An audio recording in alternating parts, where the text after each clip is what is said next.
And good afternoon, everybody, and welcome to our program on radio.com on this busy Thursday afternoon. A lot going on, as it seems to be that way. This has been anything but a quiet February. We've had teams in this town that have had a hard time getting out of their way for a long time. I mean, some, it just seems to be year after year just an endless succession of mistakes and just one crazy thing after another. Obviously, the Knicks are at the top of that list. The Jets find themselves often on that list, and the Mets bounce in and out and have had just a bizarre offseason. They really have. And the Mets' wild offseason continues today because it looks now like from any quarter, and when the commissioner comes out, as Manfred did, and state the deal's dead, then the deal's dead, okay? You don't need anybody else to tell you, no matter what Cohen was leaking through the Wall Street people and those were all good reporters. I know those guys. The CNBC guys are rock solid. When they have something, you can trust it. They're good. They talk directly to these guys. They know these guys. So when they report something, they're on the money. These guys do this all the time in much bigger deals than the baseball deals.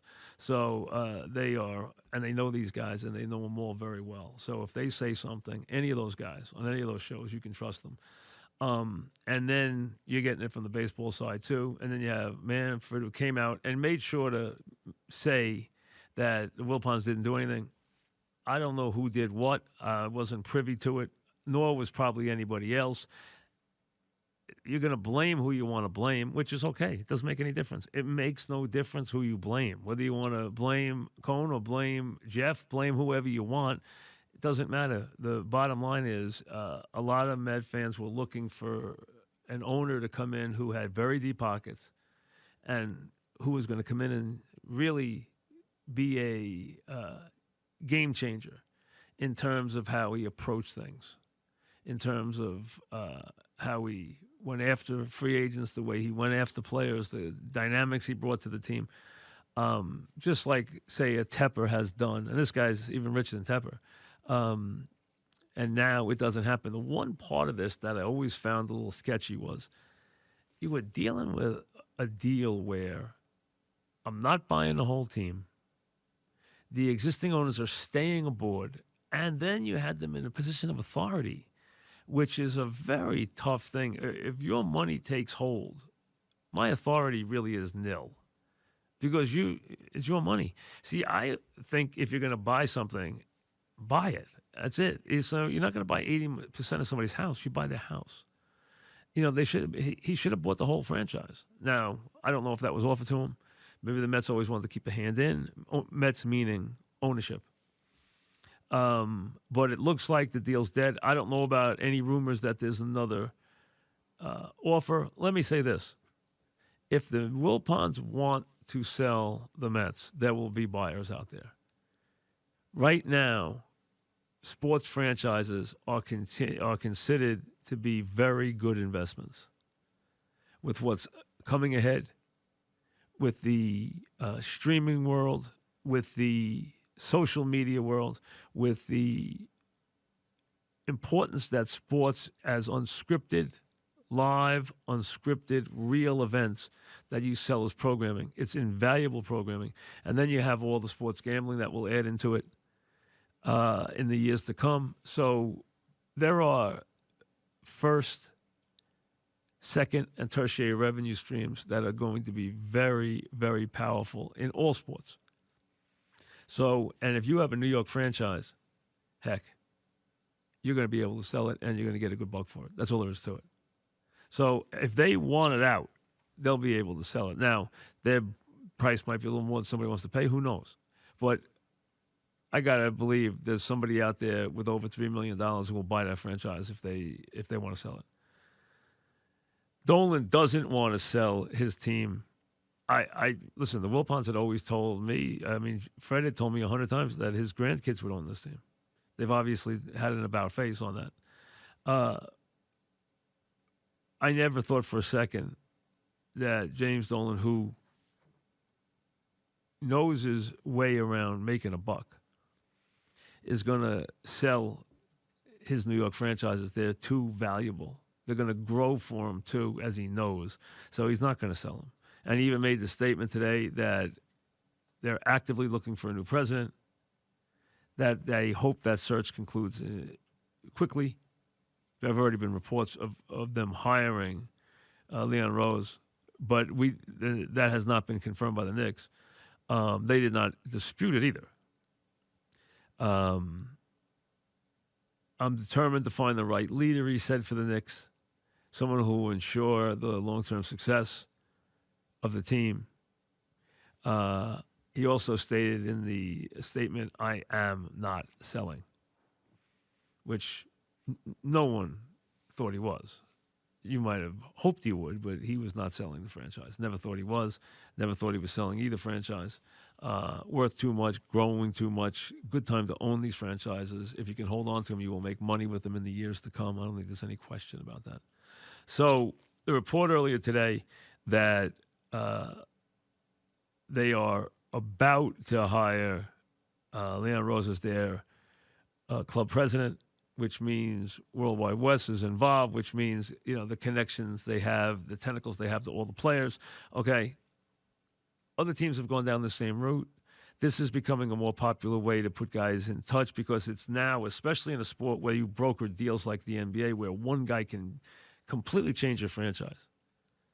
See, in the NFL, you're not going to hire a power broker because you can't get your hands on the players you want. And if you did, you know what? You still have to build a team. In basketball, if you can negotiate LeBron James to your team or Durant to your team, you're going to win a lot of games. And anybody knows that. Anyone knows that I can negotiate this player or bring this player or bring this player and change the face of my franchise. So it's that part of it's not hard. One of these guys is not going to be an R.C. Buford. Okay, they're not going to be that. But it doesn't mean it can't be done that way. So I don't know if he's being hired or not. There are reports that he is. They didn't dispute that he isn't. All they said was they are actively looking for a new president and hope to have it wrapped up quickly. That's all they said, the Knicks. So what you have now is the Knicks reportedly about to bring a guy who is basically a guy who has connections, who represents players into the team, and you see if that helps. And then you have a Met deal where the deal is, according now to the commissioner, when the commissioner tells you the deal's off, the deal's off. That's all there is to it. And he basically stated that the deal is off. Someone told me last night the deal was off. All right, that it was not going to be, that there was very little chance of it being resuscitated. I know today there had been reports that maybe that was the case. I had not heard that. Looks like Stevie Cohen took his ball and went home.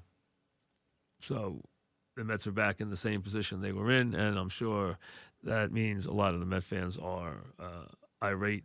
You wonder what's going on. You wonder why some franchises have so much trouble getting it right.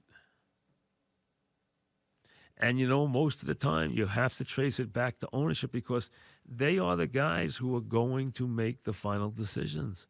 They are going to hire the people who are going to make decisions. So if they don't hire the right guy to make the decision, you're never going to get better. And look at the stuff that's gone on with the Jets in the last year.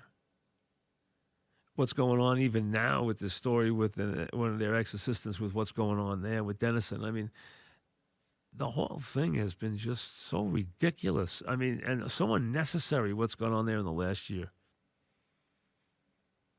The Knicks, it's hard to know exactly what their plan is. And as far as the Mets, their team is not bad right now. Their team is pretty good. They didn't want to hire a big-name manager. They obviously were led down a path with Beltran, which turned out to be an embarrassing one for them. So they have to go and make a change there already. And now, on top of that, you have all this stuff with the ownership as they get ready to open spring training. So it is a strange, strange time. It really is.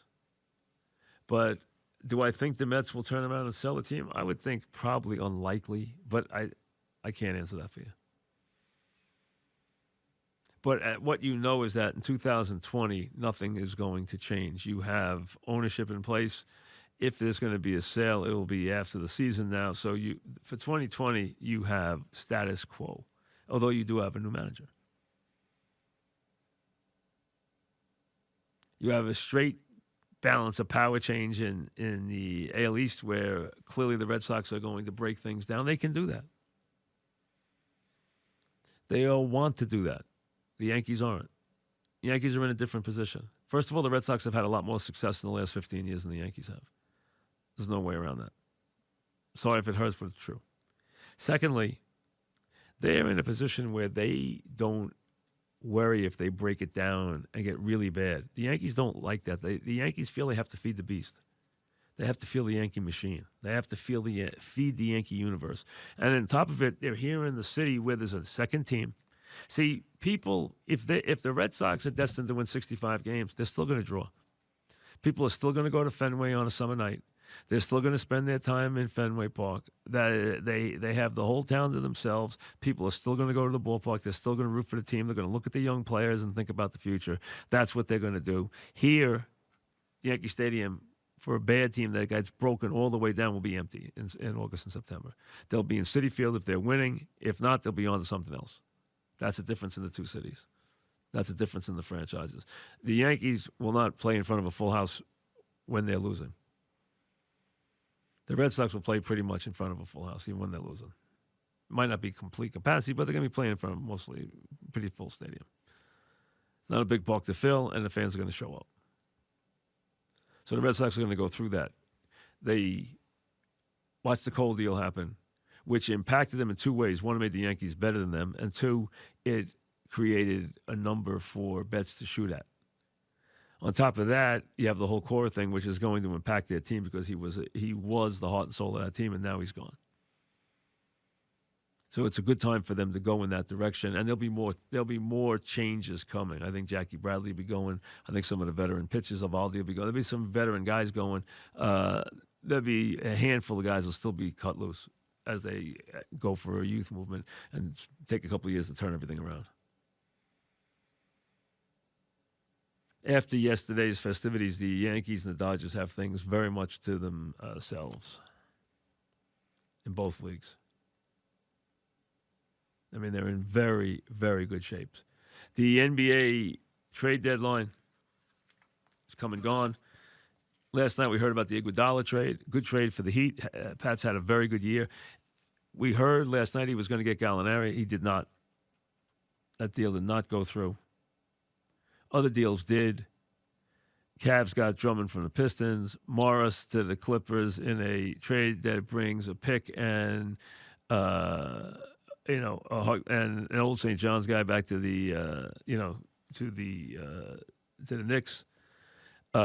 Wiggins for Russell, which includes draft picks. You have the Hawks in the deal. I mean, you got the Burks and Robinson moving. So you got some movement. Nothing earth-shattering.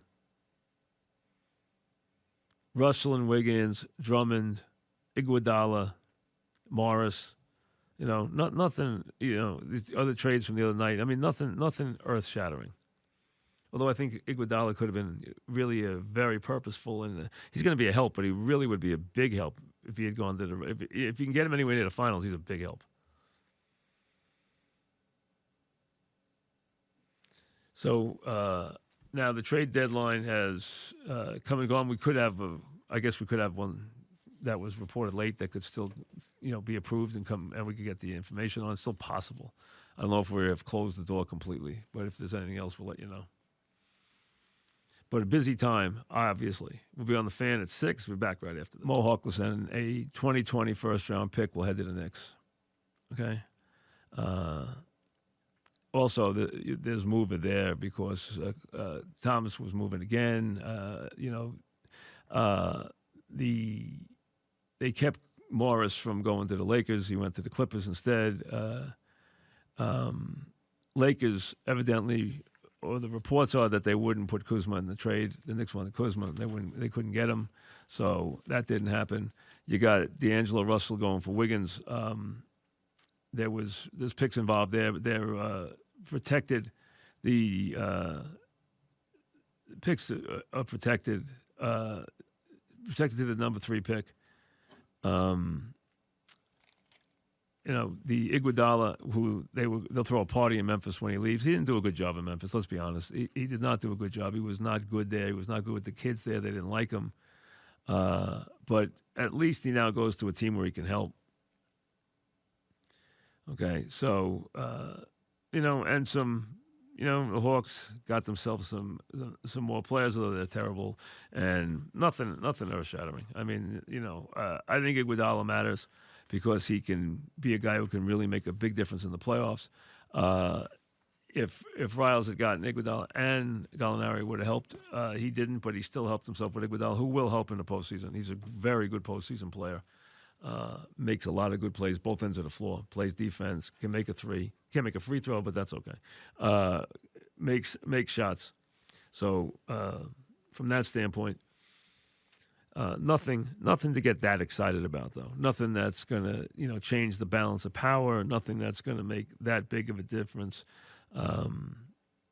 And when you look at what Riles had to work with, I mean, he had a couple of weird years, but he really, in terms of the moves he made, the players he brought in, the players he drafted, he did a heck of a job.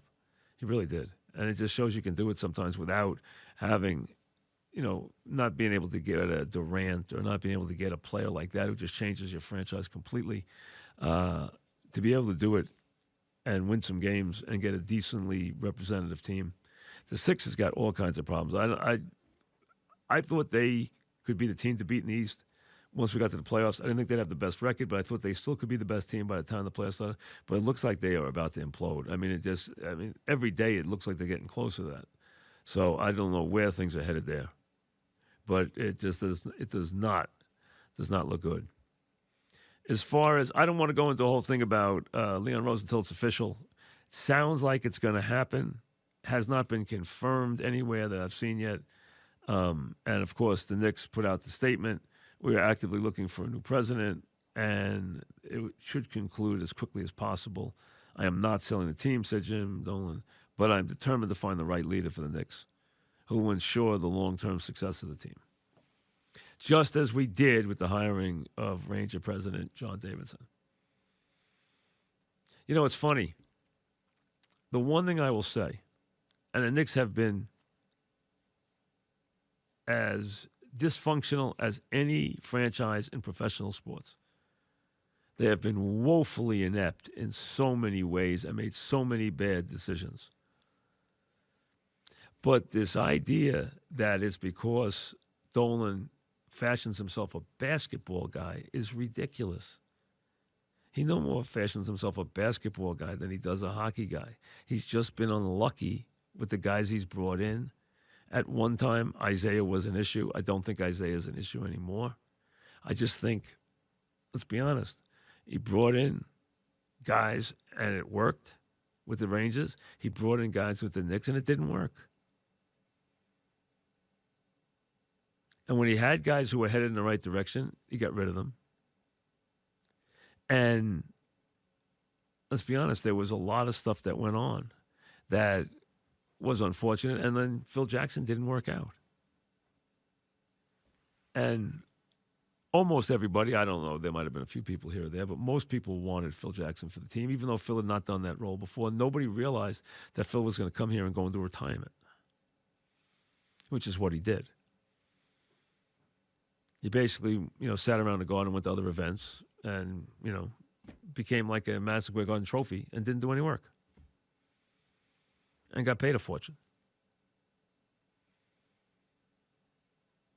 And it was Azoff who set that deal up. I mean, everyone knows that. I mean, so he was the guy that brokered that deal.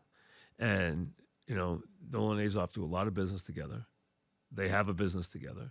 He's the one who set it up. It wasn't a bad idea from that standpoint. People wanted him to get Phil Jackson to say yes. He got Phil Jackson to say yes. They gave him a king's ransom. And he came here and he basically took the money, put it in his pocket, and didn't do any work. and the franchise went nowhere, and is still digging out. They've made a ton of bad decisions, absolutely. And did these guys who were in charge now deserve to go? Yes, they did. I didn't think the coach, I'm not scapegoating the coach, but I didn't think he did a good job. And nobody here can lay claim to having done a good job with that team. You just can't. From the owner, for the people he selected to run the franchise, to anybody who's been involved in any position of decision making with that team, you can't say they've done anything except a complete negative.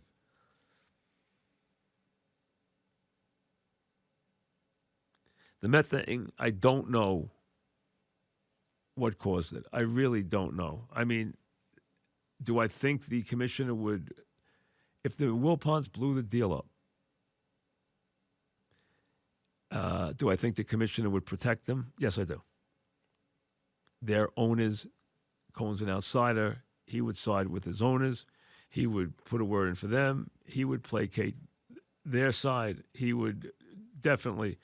So him coming out and saying that it's wrong to blame Wilpons for this doesn't mean that it's accurate. But to me, what does it mean? All you have is a deal or no deal. Who cares what side broke the deal off? It doesn't matter. What matters is the deal didn't get done.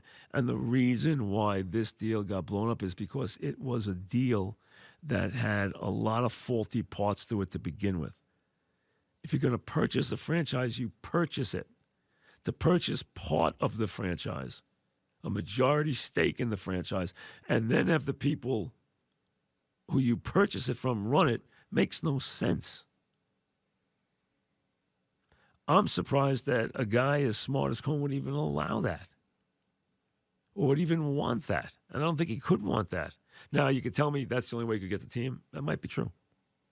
Then you don't take the team.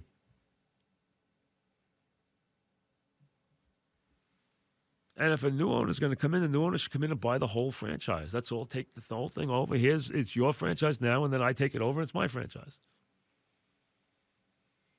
Otherwise, they don't sell it. And I would think most likely they won't sell it. If you're asking me, do I think they'll sell the team to somebody else? I would be surprised. Now, I won't be surprised if there be offers. Do I think there's people out there that would buy it? I do. I think people right now are looking, as a lot of the Wall Street guys, as you're seeing, are considering these sports franchises to be very worthwhile investments. Nobody's losing money on these things over 5 to 10 years of period. I think you got to look at it as being in for a generation, be in for at least 10 years, maybe even more. If it's something your family can get into, and it's a nice way to appreciate it over. And there's also residual benefits. If you're a Wall Street wizard, if you're a hedge fund guy, if you're whatever your financial role might be, whatever you financially engineered, you're a hedge fund guy, or you run different kinds of funds, or you just run money, or you run your own money, or whatever it might be. If you're one of those guys, you might have some acclaim. You might be known on CNBC. They might know you on Wall Street, but they don't know you like they know you if you own a franchise. Are there a couple of guys? Yeah, well, Bezos is famous because he has the biggest company in the world now. And Warren Buffett's famous because he's been the sage of the financial world. Plus, he's been the richest man in the world, as Gates. And those guys, obviously, have done a lot of great charity work. And they're very well-respected guys. And so they get attention. So, yeah, Warren Buffett's become famous, and he doesn't have to. But Warren Buffett gets attention because he's above the fray when it comes to economics in this country. Presidents consult him. When there's a problem, when they have a crisis, they consult him. When they need a bailout, they go to him. Too big to fail, when they are up to their eyeballs, they're calling Warren Buffett for help.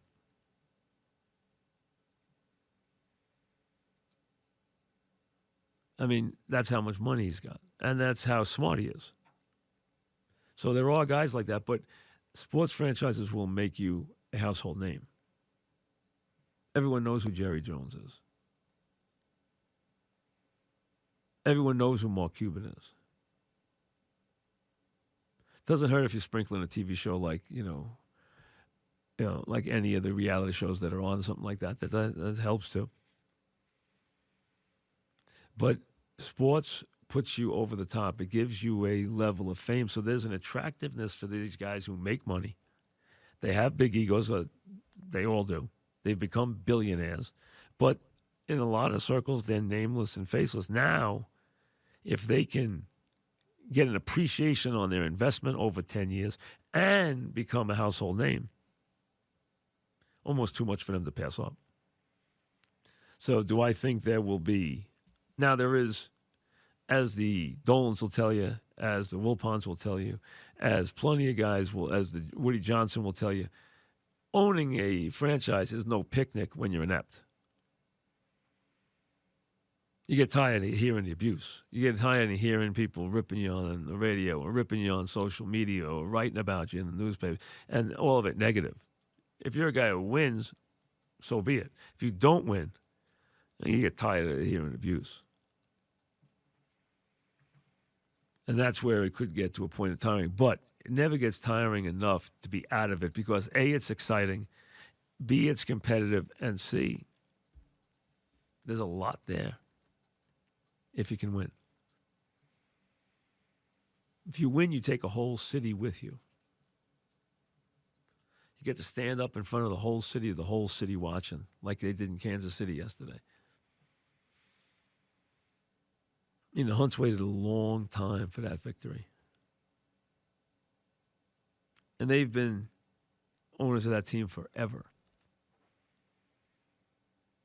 The guys running that franchise now, the next generation of Hunts, they grew up going to those games. They grew up with that franchise part of their birthright. But they still like what it happens when they win. And that's the allure. I can turn this team around. And I can make a buck while I do it.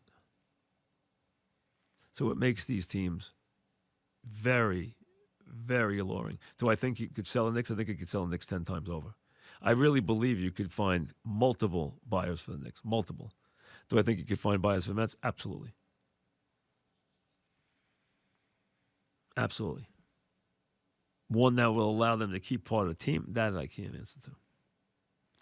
Cohn and Wilpons know each other. It wasn't a stranger to these guys. But that doesn't mean when you're putting that kind of money out there that it doesn't cause problems, because it sure can.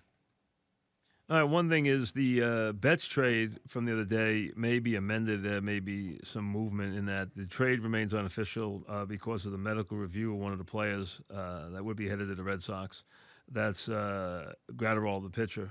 So that's holding the deal up, and basically could be another player. The deal might be a little different. Gratterall is a guy they look at as a reliever.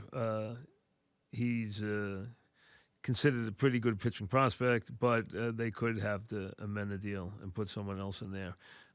This deal that obviously sent Betts and Price to the Dodgers and really is a very, I think, really good deal for the Dodgers. Now, they're going to have to pay him a ton of money. I mean, that's all there is to it. If they want to keep him, they're going to have to pay him a lot of money.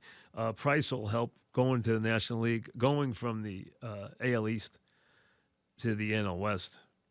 I mean, night and day as far as a pitcher and a power pitcher. I mean, that goes without saying. And also, I think it'll be easy with the other moves that the Dodgers have made.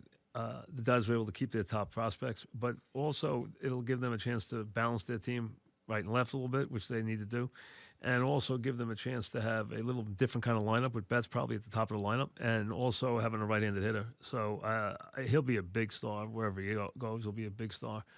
So it could be Betts and Price and money that goes to the Dodgers. The Red Sox get, they get Alex Verdugo, and they get Gratterall if he's healthy, and the Twins get Maeda. So we'll see what happens if they have to make an amendment to that. That's why it's not official yet, because of the medical status of Gradwell. That's happening right now. A lot of talk about some other trades that, a lot of guys on the blocks, big guys. Been a lot of talk about guys, including Chris Bryant's been mentioned a lot out there. So a lot of talk about where he could wind up and what's going on there. So no surprise there from that standpoint. But really, if you look at it, the Dodgers and the Yankees are right now a long way in front. I mean, they have a very, very good margin. As far as being favorites, they deserve to be heavy favorites. Doesn't mean to win, and does not mean they'll win in the postseason. You know that. I'd be surprised if they didn't both win their divisions. I'd be surprised if you could see either. I'd be shocked if you didn't see one of the two in the World Series. You might see both in the World Series, but it doesn't guarantee anybody, no matter what you do in the regular season, it doesn't guarantee victory in the postseason. That's all there is to it. You got to do well when you get there. There's no other way around it. Pebble Beach this weekend. I like to make a pick each week. I made a pick today, earlier. I made it on DraftKings, the DraftKings show I did. So that was the earliest I made it. I picked Cantlay. I'll tell you why. One, I go to guys who have to play well at the course in the last 3 years. I'm a horses for courses guy over the last couple of years, or have a history of playing well out there. Number two, there were only two top players. If you go by the world rankings, there were only two top players who really showed up this week at Pebble. Dustin Johnson, who was a heavy favorite, and Cantlay. Those were the two guys. Most of the other big players aren't there this week. So, Phil's done really well. I just don't see, Phil's done really well at Pebble in recent years. And he played well today. He shot 4 under par. But I just don't see Phil putting 4 rounds together. I'd love if he did. Now, I'm rooting for Cantlay because that's the guy I picked this week. And Cantlay opened up with a 6 under par today. But there's a couple of guys at 6 under par. As a matter of fact, 3 or 4. But Phil shot 4 under par. Hoffman shot 4 under par. Cantlay shot 6 under par. Seifert shot 6 under par. Other than that, you have, it's not a great field. You got the guys like Glover and Piercy and Reevy. And I picked Reevy last week. He didn't even make the cut. He's opened up well today. He's 5 under par. He's 4 under par today through 17 holes. So he's opened up well this week. He always plays well in the West. That's why I picked him last week at 70-1. Didn't show up. Didn't make the cut. Starting off okay today. He's 4 under par with 1 hole to play. Dustin Johnson's 3 under par. There's plenty of guys that are. There's at least. I think there's probably about 70 guys, 80 guys that are on the par. Let me see. Right now, there are 80 players on the par. But at the top, you have Taylor, Cantlay, Seifert. Streb is 5 under. Varner's 5 under. And then Phil leads the group at 4 under par. So that's where we are after one day. But of the guys at the top of the world rankings, the only two that were playing this week were Dustin and Cantlay. That was it. So Cantlay was my pick at 10-1. We'll see what happens. After one day, he's right there. He's 6 under par. Lot of golf to play, and not my favorite tournament. Very scenic. I've been to Pebble a bunch of times. Dog and I went out and played Pebble years ago, stayed at the lodge. We went to, when did we go the first time? We were going out west for a Super Bowl. We were going to Los Angeles for a Super Bowl. And we decided to go on the bye week to Pebble for 3 days and play golf before we went to the Super Bowl for a week of shows. True. That's what it was. We went up, stayed at the lodge. It was a beautiful, but expensive, but beautiful resort at Pebble. Right on the grounds. My good friend Jim Nance lives right around. He can see the 18th from his porch at his house. He lives right in those homes, right off the side of the course. Beautiful, gorgeous area.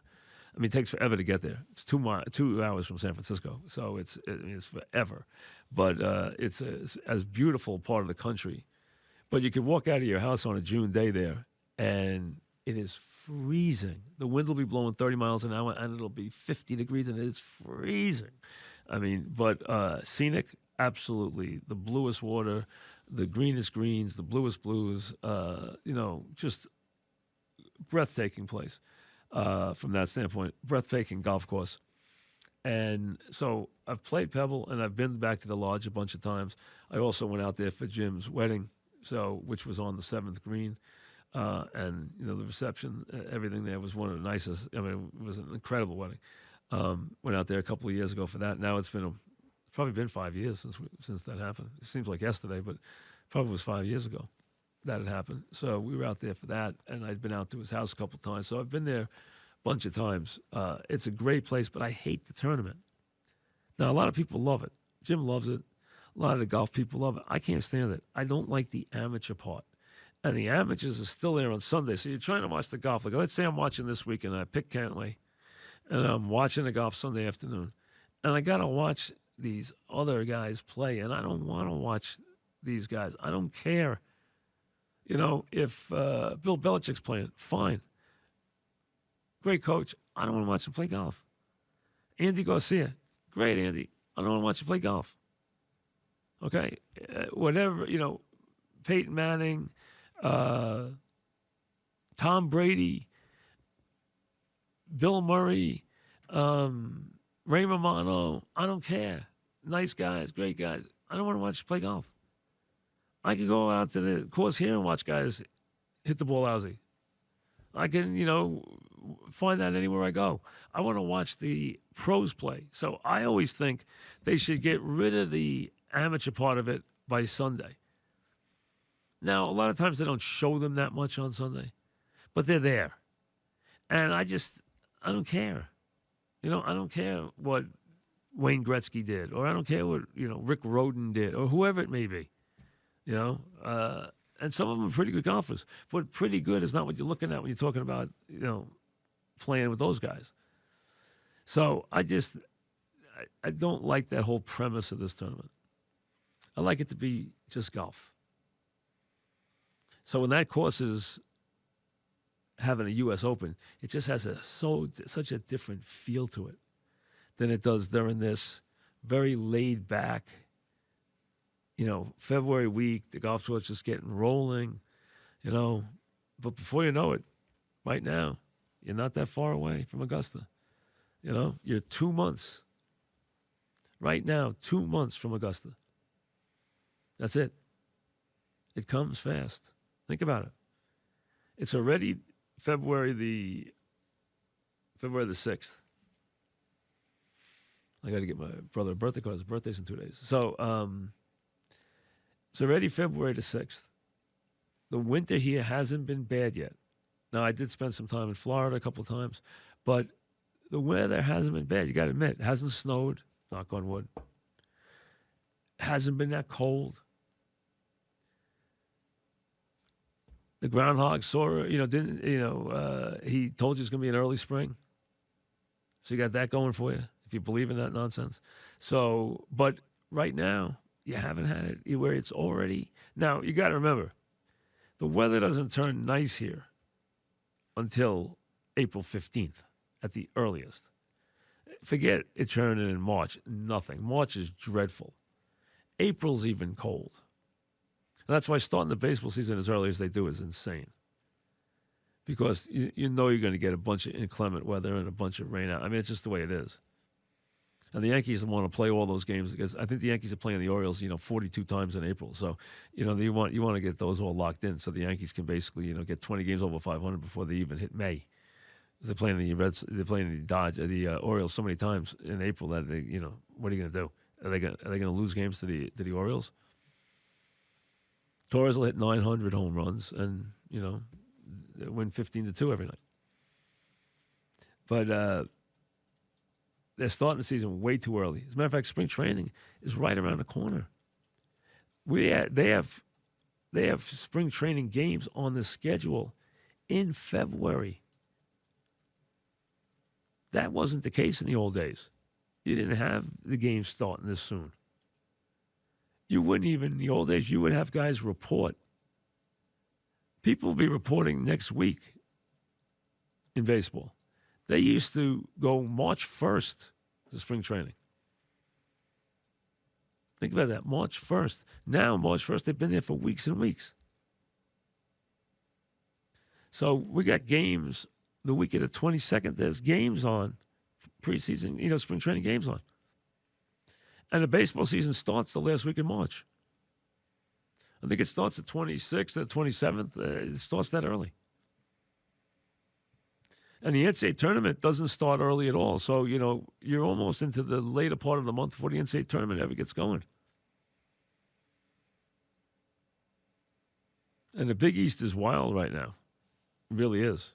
Because Nova is not unbeatable. Seton Hall played a clunker against Xavier. They had been playing really well. But they did play a clunker, a real clunker against Xavier. But, you have these, teams in the middle playing a little better. Villanova loses last night. Providence is playing better. St. John's is having a tough time. That was a tough loss against Georgetown the other day. I mean, after that first half and this lead they opened, you can't lose that game. They're gonna have to run the table. They're gonna have to win the Big East tournament to get in the NCAAs this year. It's not there. I thought they may have a chance, especially after they beat Arizona. Not happening. Not consistent enough offensively. Just not. They're just not there. So, you talk about a tournament being wide open this year. There is probably, this year, we say it a lot, but normally there's a handful of teams that can win the championship. This year, there's more than that. There really are. There's not one team, first of all, and there's more than that. And you have some teams that have had big seasons that I guarantee you no one in the East has seen. Big-time teams coming off the West Coast. Major teams, major records coming off the West Coast. So, and there's always that feeling that the West Coast teams just aren't that good. That they're just not tough enough, and they're not steeped in it every day. They don't get the pounding that you're going to get in the Big East or the Big Ten. We're down in the SEC. But those teams are doing a heck of a job out there. You look at teams that are going to be the 1 seeds right now. You're going to be surprised when you think about it. There's a couple of big surprises there. If you go by where you are right now. As we kind of slog through the winter, and it's been a very busy February. Usually, there's not a lot going on, but we have not had that be the case this February, as there's storylines abound as the teams continue to be completely dysfunctional in places, and nothing seems to make any sense. The program, as always, brought to you by Casamigos Tequila. Casamigos, brought to you by those who drink it. We're joined by Marty Lyons a little later in the half hour. We're going to see if we can tap my audience, which is always very generous, for some donations, and tell you about an event he's got where he needs a little help. So he and Dr. Vermero have asked for a chance to really see if they can publicize their event, and for a very good cause. So we'll do that a little later in the half hour.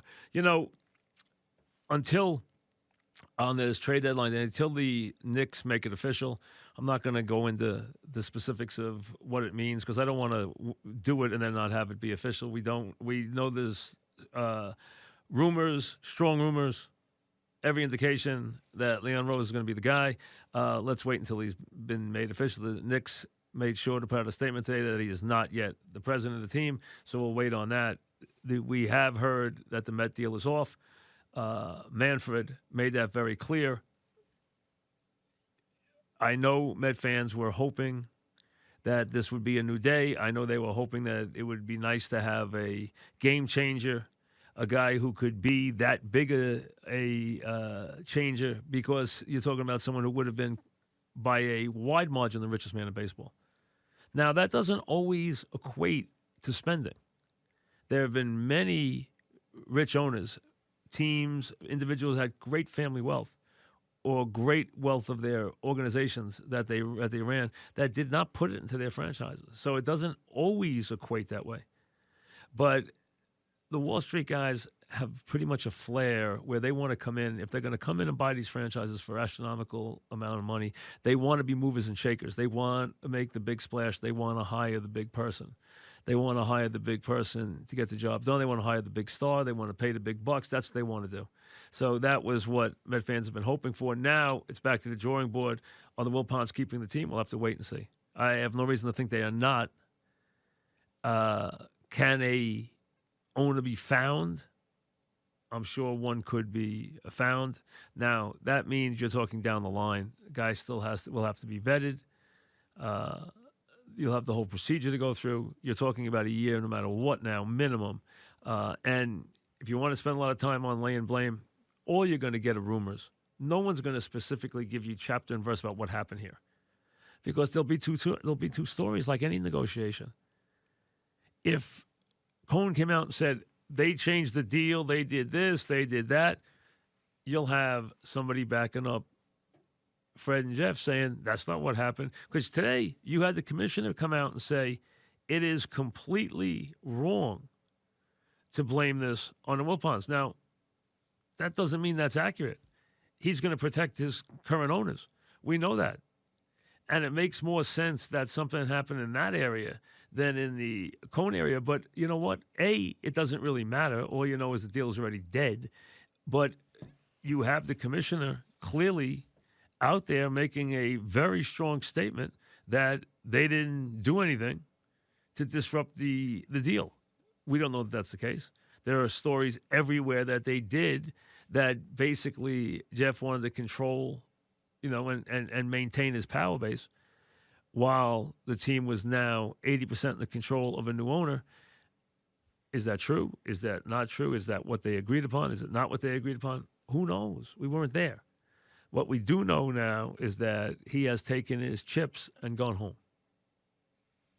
That from the commissioner. So it wasn't going to impact the team much this year anyway.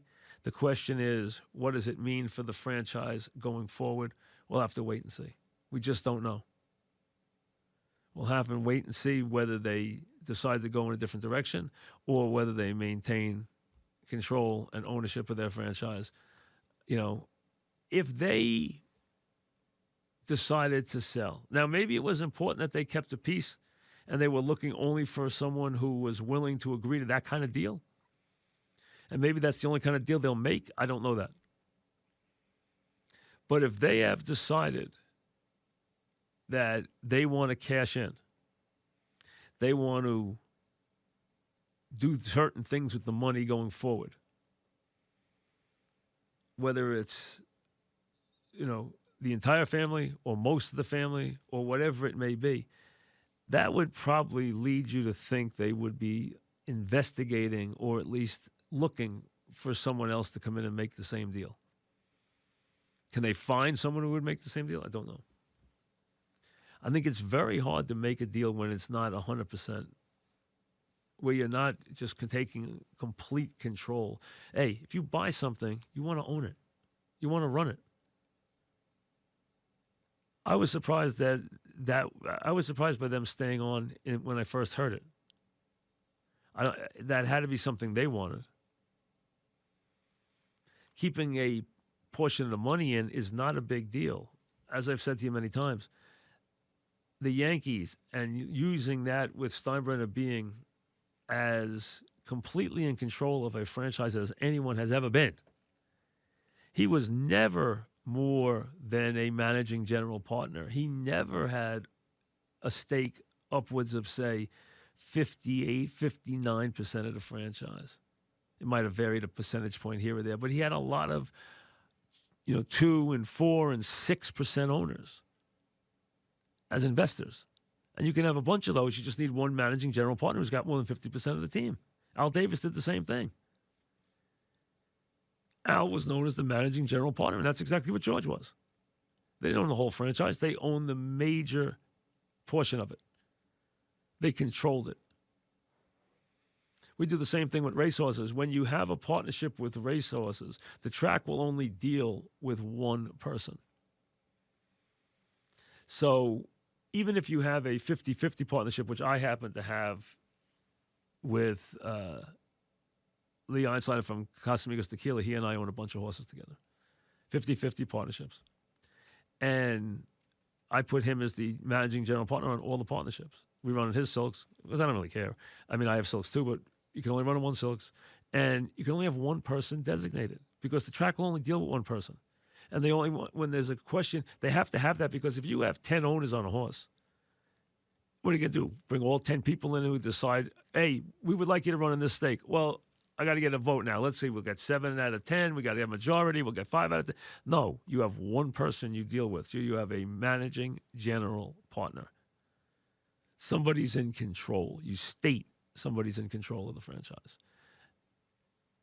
It's much easier to have that when someone has more than 50%. Doesn't have to have a lot more than 50, just needs 51 to get that done. And then is in complete control and has as much authority as if they had 100%. This was going to be weird, though. You're talking about having 20% and still be in a position of authority. That's odd. That's very, very odd. I mean, how much you really can think you're in a position of authority, but if the other guy's got 80% and you have 20, you know what? You're not in a position of authority. You're along for the ride. The guy with the 80s making all the calls. That should have been the case from the beginning.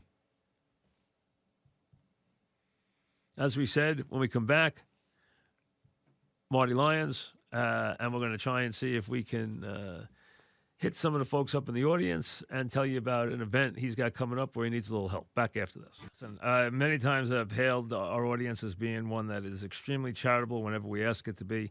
And I'm going to put the touch on you a little bit here because I know that Marty and through his charity, and he does a great job with it, he's raised an incredible amount of money. He's done incredible work for the kids. And they have an event coming up, and they need some help. So we're going to see if we can give them a little and talk about it now. Marty, welcome. How are you? Well, thank you, Mike. I appreciate it. All right. So tell us what's going on. First of all, this weekend's the event, right? Well, we have an event this weekend for Mardi Gras where we bring in a lot of people for just a night of entertainment. It's a first fundraiser of the year, and what we're trying to do is play a little bit of catch-up. Last year, we were a little short in the funds that we raised, and as a result, on January 13th, we had almost 80 wishes come through the door. And that, equates to almost $500,000 that we would have to raise so that we can fund those wishes. And, right now we're playing catch-up to fulfill those wishes from 2019 so that we can get to the 2020 wishes. Let's talk a little bit about it. What this is these are for the kids who just like to make a wish. The foundation gives the kids the one wish they want. Now, each wish is not cheap, right? So you're talking about each one is going to cost thousands of dollars. So you're talking about raising somewhere close to $500,000, right? We are. All right. And where is the event this weekend? This weekend is at the Oyster Bay Mansion over there in Syosset. Okay, the Oyster Bay Mansion. And if someone wants to get involved, what's the phone number or give me a website? The big thing is they go to the website, martylyonsfoundation.org, or they can call 631-543-9474. 631-543-9474. And you're talking about kids that range from like 3 until 17 years old of age, right? Right around there, right? 3 to 17 that's been diagnosed with a terminal illness or a chronic life-threatening illness. And our whole mission for the last 38 years is to create a better today and memories for tomorrow.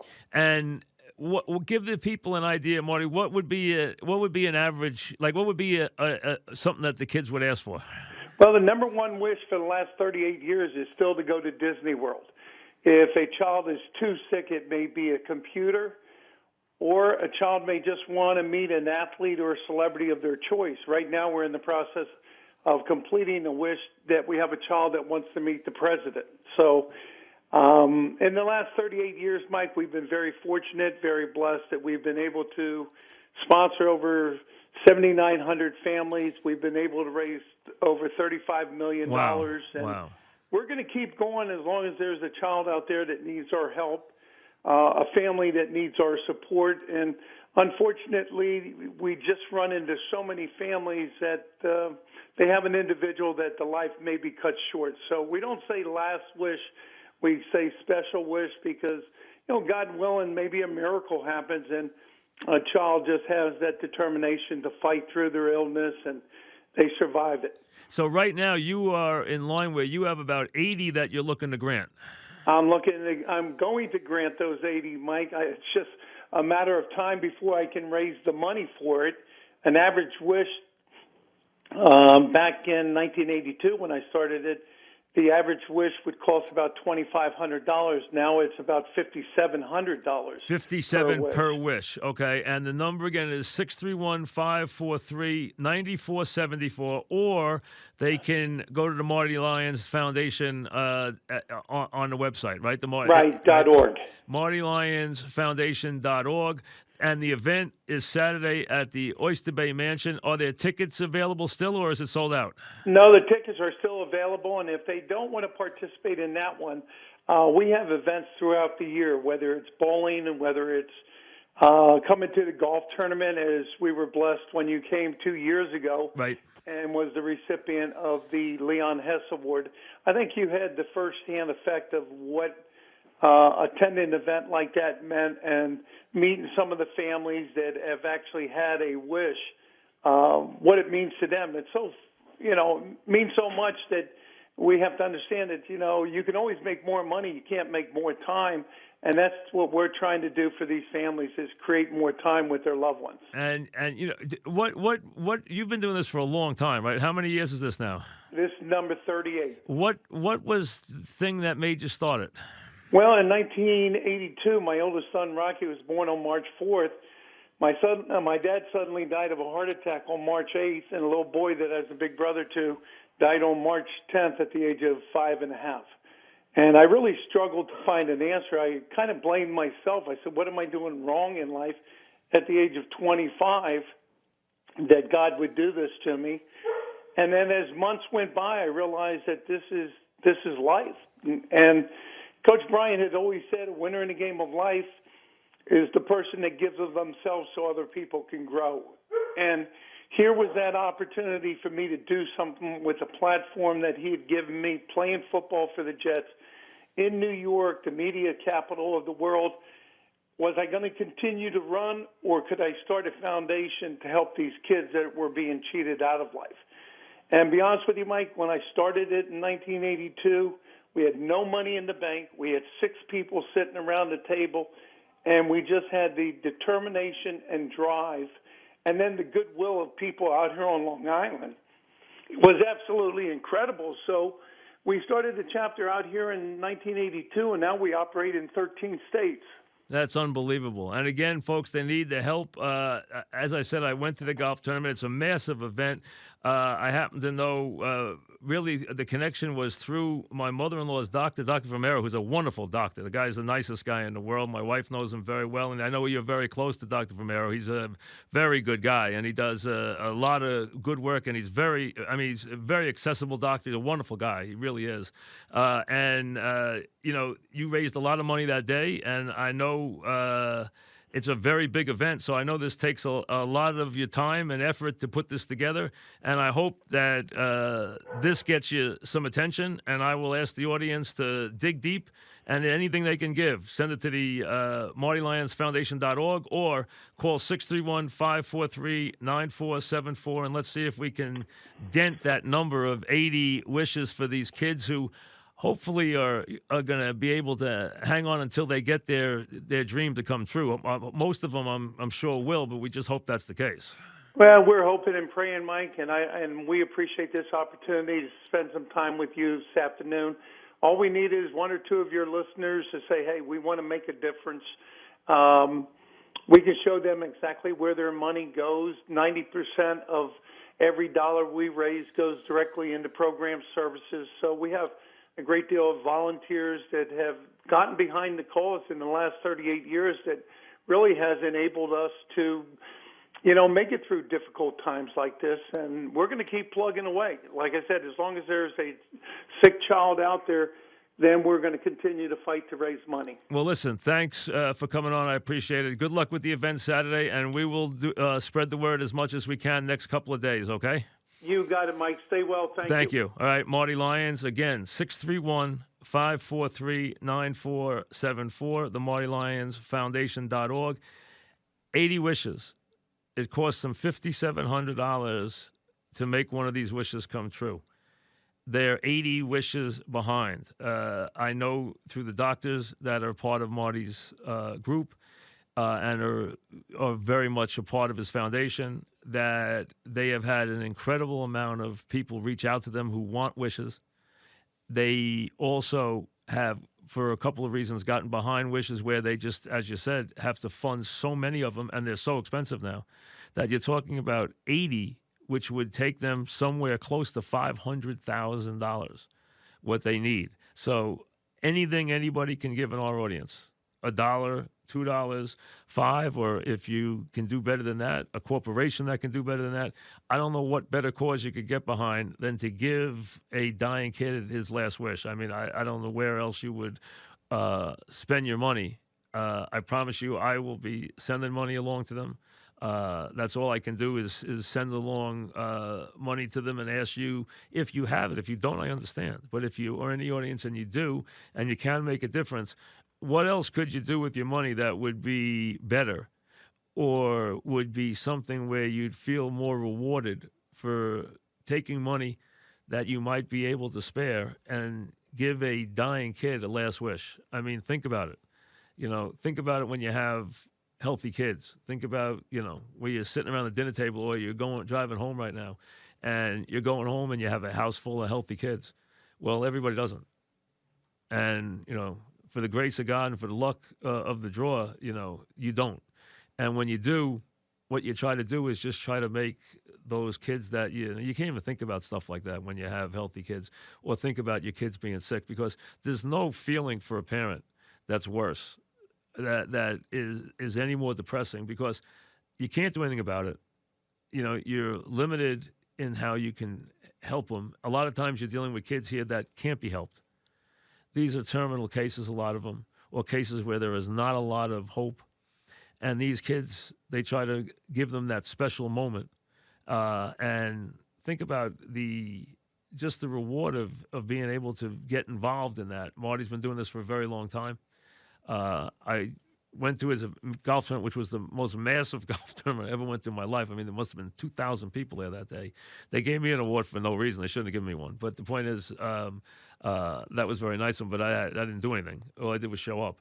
But the bottom line was, you see how much they do and what a labor of love it is for Marty to go out there and raise this money and make a difference in all these people's lives. And it just shows you how many people out there are looking to make that experience a positive one for their child, who really are in a helpless situation.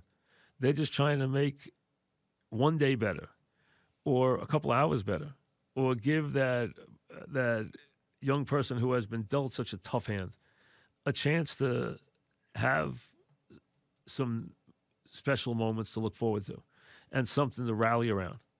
And, in life, people need something to rally around. I mean, everybody does.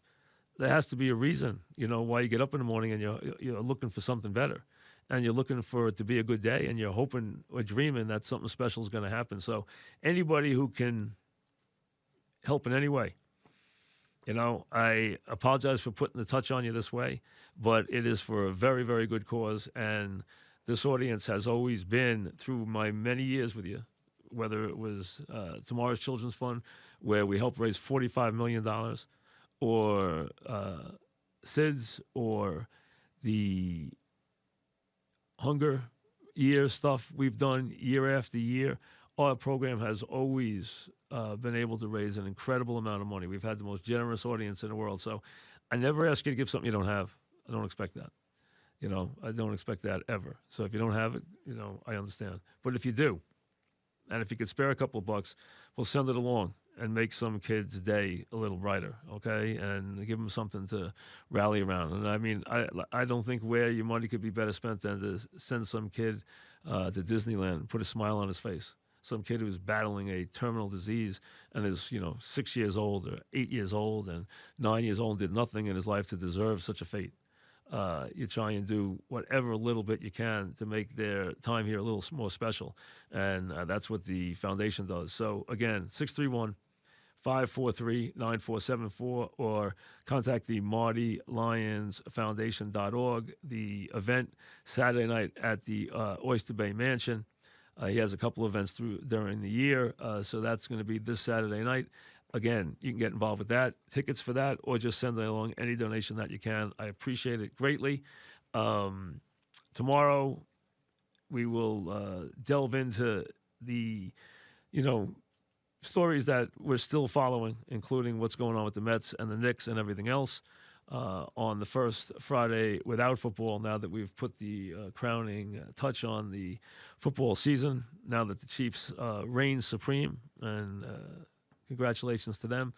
And again, Marty Lyons Foundation.org, 631-543-9474. Our program tonight, as always, brought to you by the good folks from Casamigos Tequila.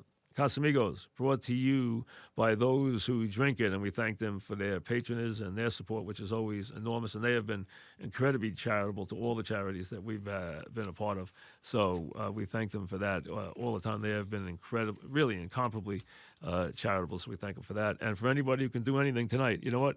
If you give a couple of bucks to help make a sick kid's day brighter, hey, it's a very good investment. We'll see you tomorrow.